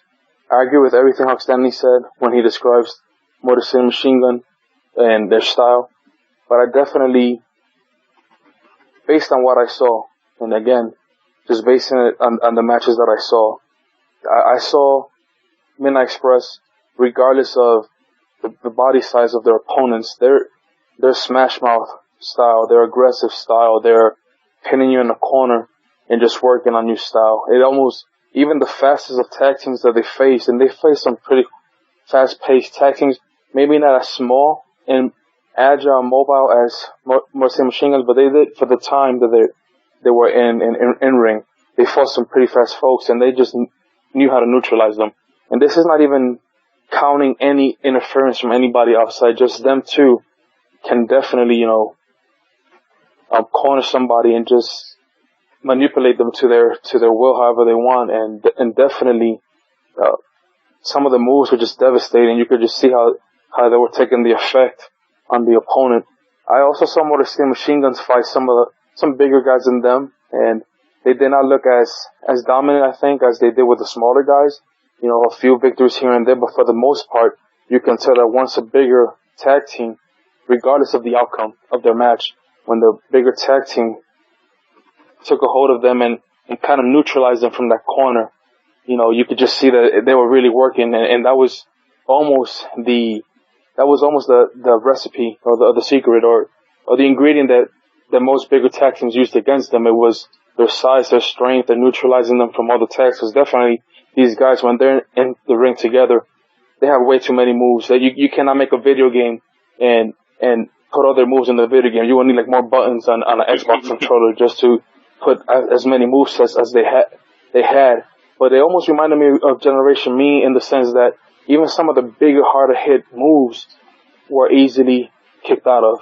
Yeah. So definitely when Loverboy Dennis didn't show you too much love, unless you think the fact that he would full Nelson you face first to the mat with all his weight on top of you, that's pretty much a little bit of loving from Dennis, but that's as much love as you want from him, because three seconds later he was the victor, so to speak. Or like so to speak, yes.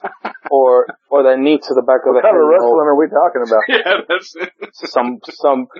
Some hardcore wrestling. Hardcore. Yeah. But yeah, getting a little hostility in here. Yeah, keeping it simple. I will go with the Midnight Express for all those reasons that I said, and then some. Cool. Well, Bert, from what you saw, what do you think of this matchup? Who do you think would win? Yeah, I'm going to offer the opposing view, I think, to Cedric there. I'm giving it to Motor City Machine Guns.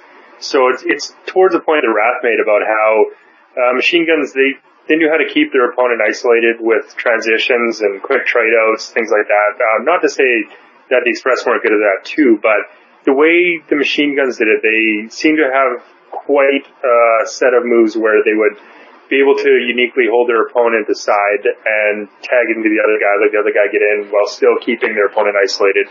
And we're talking a lot about the Smash Mouth style of Midnight Express and everything, and well, that's a good point. I just think that Midnight Express, they may hit you a bit harder, but Machine Guns will hit you twice as many times. So, to that point, I think I'd give it to them. Well, I'll tell you this, we're going to have a tie. And that's because I think that the Midnight Express would win. Primarily, the telling thing for me was watching the Motor City Machine Guns versus the Dudleys.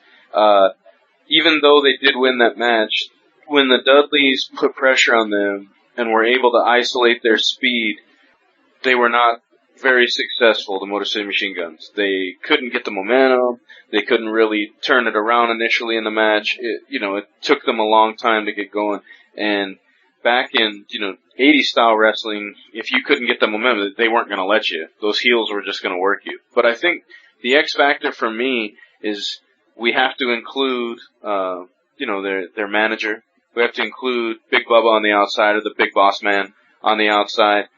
So with those things and their ability to use interference and heel tactics, I think that they would come out the victors. So to decide which tag team moves, we're going to have to put it up to the Facebook page and to Twitter and see what the followers think for the actual winners. But it's interesting. Awesome.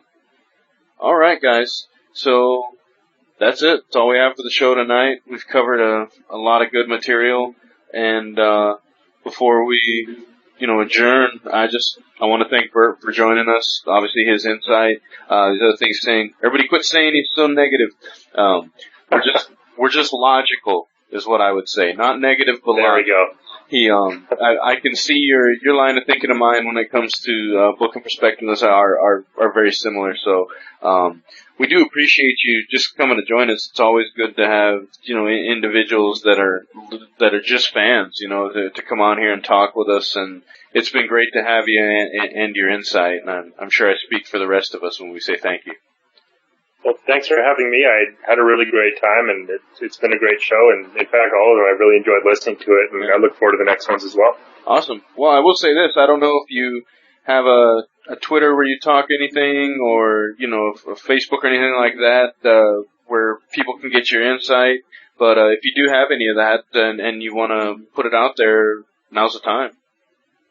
Yeah, well, mostly I'm on my Twitter. I usually post basically wrestling photoshops and graphics that I've created. They're all comedic and mostly satire on what's going on. And anyway, it's at the real Bert Hart on Twitter. So that's where you can find me.